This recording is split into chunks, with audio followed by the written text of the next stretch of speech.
Nous allons travailler la notion de coût variable et de seuil de rentabilité à l'aide d'un exercice type dans cette vidéo. Voici l'énoncé de l'exercice. Première remarque, les charges variables peuvent être présentées de manière très différente dans les énoncés, soit globalement, comme c'est le cas ici, pour la quantité de référence qui est donnée ici même, soit unitairement. Elles peuvent aussi être décomposées selon les étapes du processus de production, coût variable d'achat, de production ou de distribution. Il faut être attentif et bien lire l'énoncé. De même, pour les charges fixes, faire très attention à la manière dont elles sont présentées. Elles doivent être appréhendées dans leur globalité. Si elles sont présentées unitairement, il faut immédiatement et impérativement les recalculer pour raisonner sur des montants globaux. Le travail à réaliser est généralement de ce type: analyse de la marge sur coût variable, calcul de bénéfices et présentation d'un compte de résultats différentiels dont on a vu la structure dans la vidéo numéro 1. Pour s'aider, on peut compléter le compte de résultats différentiels avec les tableaux de signes. Quand on aborde l'énoncé, on entre les informations dans l'ordre donné par l'énoncé, c'est ce que nous faisons ici. Puis nous complétons le tableau au fur et à mesure. Donc on va déterminer le chiffre d'affaires global, puisque quantité par prix unitaire donne le montant global ici du chiffre d'affaires. Et ainsi, donc, on va pouvoir compléter l'intégralité du tableau. On terminera par calculer les taux, dont le taux de marge sur coût variable, qui est une constante, puisque ces éléments-là sont proportionnels aux quantités, comme nous l'avons vu dans la vidéo numéro 1. Donc ici, on détermine la marge sur coût variable qui est de 14%. En d'autres termes, la marge sur coût variable est égale à 14% du chiffre d'affaires. Donc cet élément sera une constante, de même que les charges fixes et les prix unitaires de vente et le coût variable. Pour déterminer le seuil de rentabilité, le point de départ, c'est le même tableau. On rappelle la définition du seuil de rentabilité. C'est le chiffre d'affaires pour lequel je fais ni perte ni bénéfice, c'est-à-dire j'ai un résultat analytique de 0. Si j'ai ici 0 comme résultat et j'ai 630 000 de charges fixes, c'est parce que j'ai 630 000 € de marge sur coût variable. Ces 630 000 qui couvrent donc l'intégralité des charges fixes sont aussi égales à 14% du chiffre d'affaires. Nous déterminons ainsi le chiffre d'affaires critique de 4 500 000. Puisque nous avons les montants unitaires ici, nous pouvons déduire le seuil de rentabilité en volume en divisant le chiffre d'affaires critique par le prix de vente. Et nous obtenons ainsi le seuil de rentabilité en volume. Ici, cela signifie que quand j'aurai vendu 1800 violons, je ne ferai ni perte ni bénéfice. Ou qu'au-delà de 1800 violons vendus, l'entreprise commencera à réaliser des bénéfices. Il faut toujours conclure la présentation d'un compte de résultats différentiels et l'expliquer clairement. Nous pouvons aussi déterminer le point mort. Il s'agit d'une date, c'est-à-dire la date à partir de laquelle je vais commencer à réaliser des bénéfices.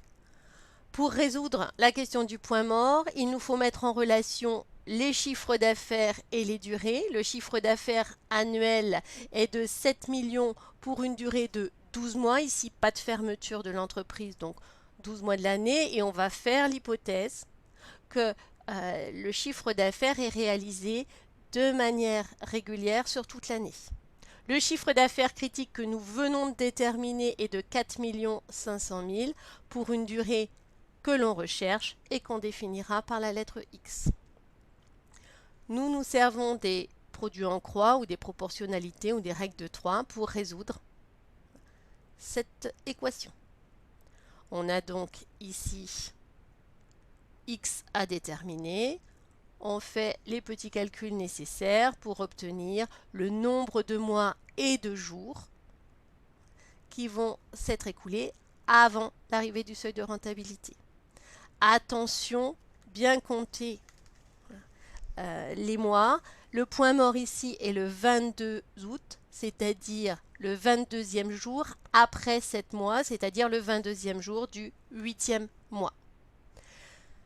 Pareillement, il faudra rédiger une petite phrase de présentation du point mort. Deuxième partie de l'exercice, à l'année suivante, peu de changements, si ce n'est que le responsable commercial souhaite la réalisation d'un bénéfice de 450 000 € en N+1. La question est posée souvent sous cette forme.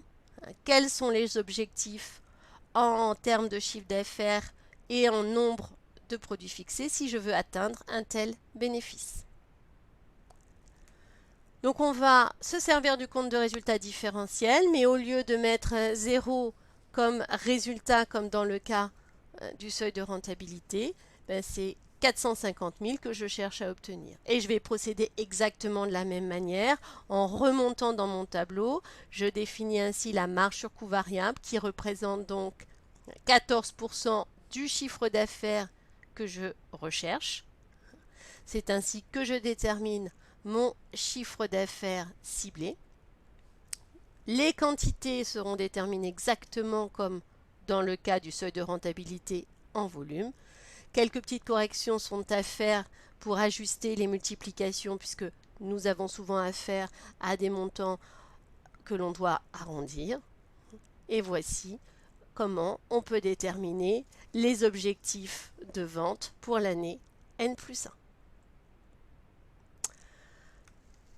Deuxième année consécutive. Ici, on est en N+2. Là, nous avons un autre type de question type qui est formulée. On a une entreprise qui décide de faire un investissement supplémentaire pour doubler les quantités vendues.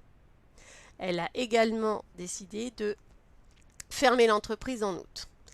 Investissement supplémentaire, attention, ça signifie que les charges fixes totales ne sont plus de 630 000 €, mais de 630 000 plus les 980 000, soit 1 610 000. Et ensuite, le reste de l'exercice est strictement identique du point de vue de la méthode. On va déterminer ici les différents résultats en regardant, en modifiant mon compte de résultat différentiel, doublement des quantités, même prix, même taux de marge sur coût variable puisque rien n'a changé. Les prix de vente unitaires et le coût variable unitaire n'a pas changé. En revanche, la seule chose qui a changé, ce sont les charges fixes. Et donc, on va ici remplir le tableau sans aucune difficulté. Le résultat en N+2 qui est attendu est de 350 000 € si je double les quantités vendues grâce à un investissement de 980 000 €. Je peux recalculer un seuil de rentabilité dans ce cas-là, puisqu'il y a une modification des charges fixes, et je procède toujours de la même manière. Donc, la marge sur coût variable est égale au taux de marge sur coût variable multiplié par le chiffre d'affaires que je recherche, le seuil de rentabilité en valeur. J'obtiens ici 11 500 000. Je peux déduire de ce montant le seuil de rentabilité en volume en divisant par le prix de vente unitaire et j'obtiens 4 600 violons. Et je complète ainsi mon compte de résultat différentiel. Je peux également recalculer un point mort. Là, quelques petits changements sur lesquels j'attire votre attention. L'entreprise ferme désormais au mois d'août. Nous avons donc un chiffre d'affaires à réaliser sur 11 mois et non plus 12. Donc cela changera juste les termes de départ et ensuite on procède toujours de la même manière. Donc ici, le point mort sera désormais au 2 novembre puisqu'il faudra tenir compte du mois de fermeture. Les exercices se terminent généralement par ce genre de questions. Que pensez-vous de cette décision? Il faudra conclure en rajoutant à nos explications un certain nombre d'indicateurs tels que le coefficient de levier opérationnel ou la marge de sécurité qui seront présentés dans une troisième vidéo.